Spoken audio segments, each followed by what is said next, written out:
為着要挽救小資化危機，總統賴清德已經公布升點津貼18項措施。即馬咱看到布坤基伊閣來塔價嘅，開張支票愈大張，伊講規氣啦，生一胎免費帶社會自體30天，你若是生2胎咧，一世人帶厝都免錢啊。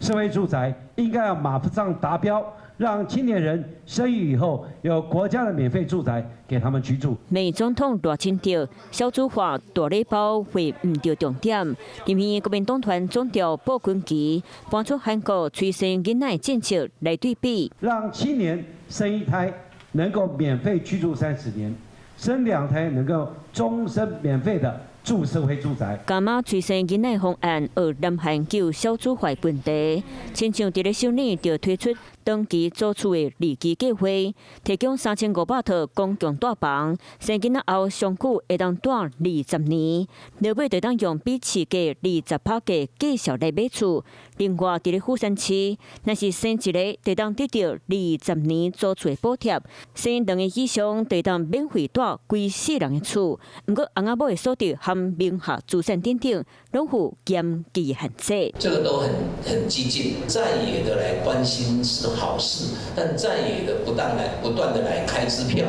這好像也很奇怪啊。國民黨大六傑認為，立法院當時在咧審議南北所提案的台灣未來考察草案，未執政黨政策掛掉啊尾。任何的福利政策我們都支持，但是要注意一點啊，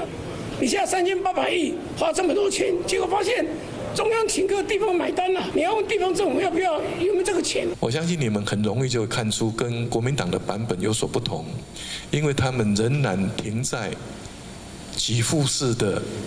少子女化政策。總統賴清德會叫人口對策新戰略，早就在咧競選總統時就已經講啊，要用正向積極的做法擴大社會到處。